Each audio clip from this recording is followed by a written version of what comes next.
पहला है proper fraction. Proper fraction में क्या होता है, न्यूमरेटर जो है वो हमेशा छोटा होता है डिनोमिनेटर से, लाइक 2/5, 6/7, 8/12, 4/9। न्यूमरेटर क्या है, छोटा है। डिनोमिनेटर से न्यूमरेटर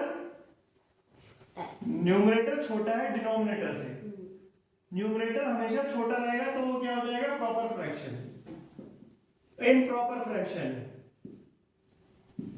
इम्प्रॉपर फ्रैक्शन क्या होता है, जिनका न्यूमरेटर बड़ा होता है, 7/11, 5/2, 10/7, 4/2।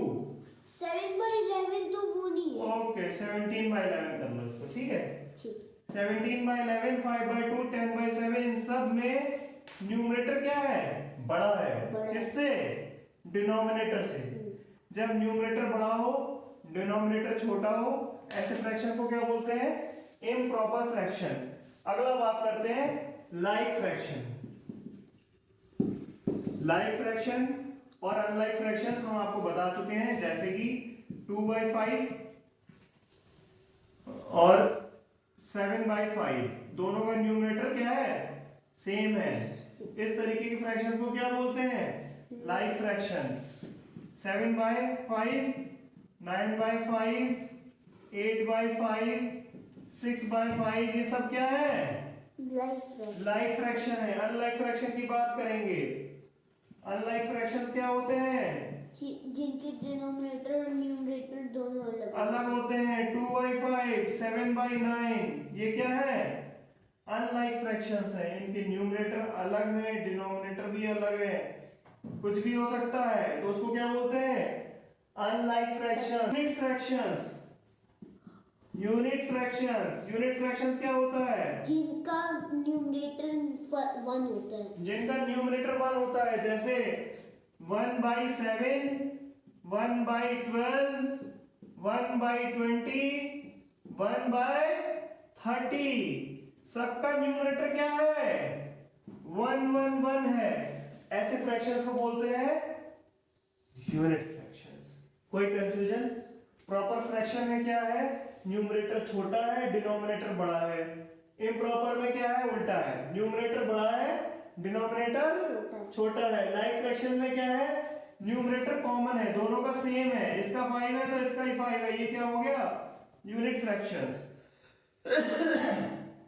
सारों के क्या है, न्यूमरेटर डिनोमिनेटर सेम है, सबके डिनोमिनेटर सेम होंगे तो क्या हो जाएगा, लाइक फ्रैक्शन।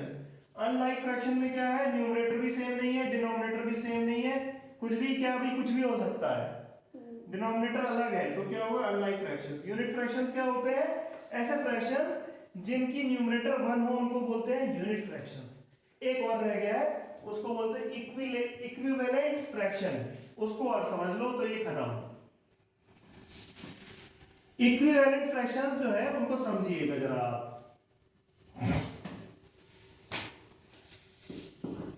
इक्विवेलेंट फ्रैक्शन,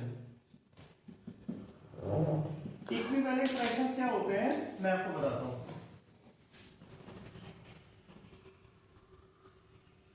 जैसे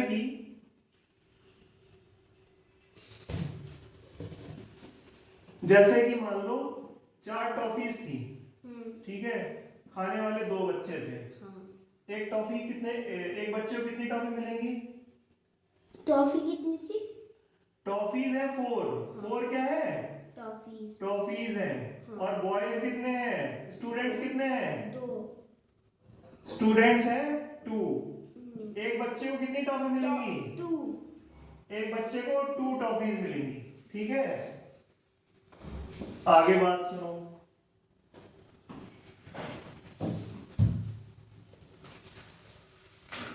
टॉफीज हैं 8 और बच्चे कितने हैं 4।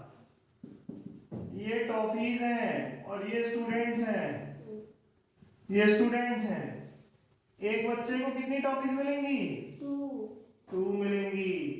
फ्रैक्शन देखने में अलग लग रहा है, 4/2, 8/4, इधर न्यूमरेटर 4 है, इधर 8 है, इधर 2 है डिनोमिनेटर, इधर 4 है, लेकिन दोनों का जो रिजल्ट आ रहा है वो सेम आ रहा है। बच्चों को टॉफियां कितनी मिल रही हैं? 2 की 2 ही मिल रही हैं।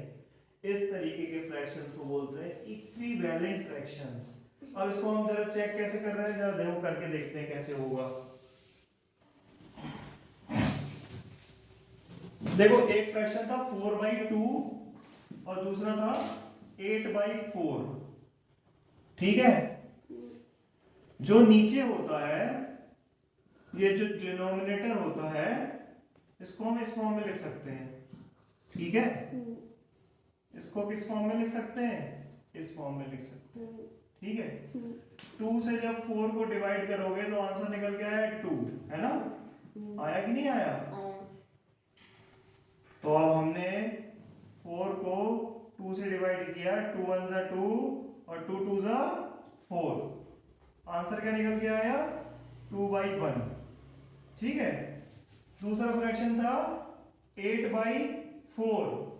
4 का टेबल पढ़ेंगे, 4 से 8 को डिवाइड किया, कितनी बार गया? 2 बार गया।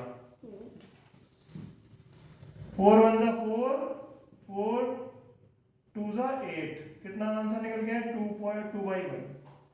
तो ये दोनों फ्रैक्शन आपस में क्या हुए? इक्विवेलेंट फ्रैक्शंस हुए, इक्विवेलेंट फ्रैक्शंस। एक एग्जांपल और देखेंगे इसका।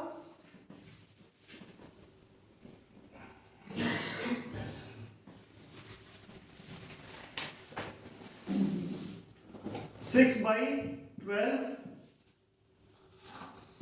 18/36, ठीक है। ये दोनों फ्रैक्शंस आपको बताना है इक्विवेलेंट है कि नहीं है। कैसे पता चला? 6 भी 6 12 को सॉल्व करके देखते हैं। 6 1 जा 6, 6 2 जा 12। तो जो नया फ्रैक्शन बना वो कितना बना? 1/2 बना, ठीक है। इसी तरीके से 18 1 जा 18, 18 2 जा 36। जो नया फ्रैक्शन बना कितना बना? 1/2 कितना बना? 1/2। तो ये दोनों का जो रिजल्ट निकल रहा है वो कितना निकल रहा है? 1/2 निकल रहा है, 1/2 निकल रहा है। इसका मतलब ये क्या है? आपस में इक्विवेलेंट फ्रैक्शंस हैं, ठीक है। अच्छा, अब हम साथ ही साथ आपको सिंपलीफाई करना भी सिखा देते हैं, है ना। लोएस्ट सिंपलीफिकेशन कैसे करते हैं? जैसे कि मान लो कोई फ्रैक्शन है 84/63, जैसे कि फ्रैक्शन मैंने लिया 12/27, ठीक है।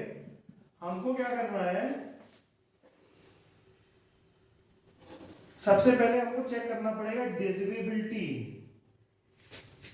सेम नंबर से। एक नंबर कोई ऐसा ढूंढना है जिससे न्यूमरेटर भी डिवाइड होता हो और डिनोमिनेटर भी डिवाइड होता हो, ठीक है। हमने सबसे पहले 2 से डिविजिबिलिटी चेक करेंगे। डिविजिबिलिटी चेक कैसे करते हैं आपको बता चुका हूं, एक बार फिर से बता देता हूं। 2 से डिविजिबिलिटी चेक करने के लिए हम देखते हैं कि यूनिट प्लेस पर 2 से डिवाइड होने वाला नंबर होना चाहिए। जैसे कि 0 2 4 6 8, इनमें से अगर कोई नंबर यूनिट प्लेस पर है तो वो 2 से डिवाइड होगा। यहाँ पर क्या है? 12 है, 12 की यूनिट प्लेस पर क्या है? 2 है। तो इसका मतलब 2 से ये 2 आ रहा है तो ये 2 से डिवाइड हो जाएगा। लेकिन यहाँ पर क्या है? 7 है, तो इसका मतलब ये 2 से डिवाइड नहीं होगा। अब 3 देखो, 3 4 जा 12 होता है, कितनी बार जाएगा? 4 बार जाएगा। 3 27 कितनी बार आएगा? 3 9 जा 27 आएगा। तो आंसर आ गया 4/9। अब क्या किसी और नंबर से दोबारा डिवाइड हो सकता है? नहीं हो सकता है, क्योंकि अगर 2 से देखते हैं तो ऊपर तो हो रहा है न्यूमरेटर, लेकिन डिनोमिनेटर नहीं होगा। तो इसका आंसर जो निकल के आया ये लोएस्ट सिंपलीफाइड फॉर्म में आया। इसी को कहते हैं सिंपलीफाई करना, ठीक है बेटा। एक दो क्वेश्चंस और देखते हैं, फिर उसके बाद हम छुट्टी कर देंगे आपकी। जैसे 64/128, इनका तो 1 1 निकलेगा। चलिए क्या कह रहा हूँ क्वेश्चन बताओ। 64 by 128. 64 by 128, तो आप बस 64 का डबल ही तो है, तो आंसर क्या हो जाएगा 1/2 हो जाएगा। कोई परेशानी। नहीं। 64 1 जा 64, 64 2 जा 128, 1/2 हो गया। बहुत सारे क्वेश्चंस की प्रैक्टिस करेंगे वर्कशीट में, और फिर उसके बाद अगर कोई डाउट रह जाती है तो बताएंगे। ठीक है, ओके बाय, थैंक यू।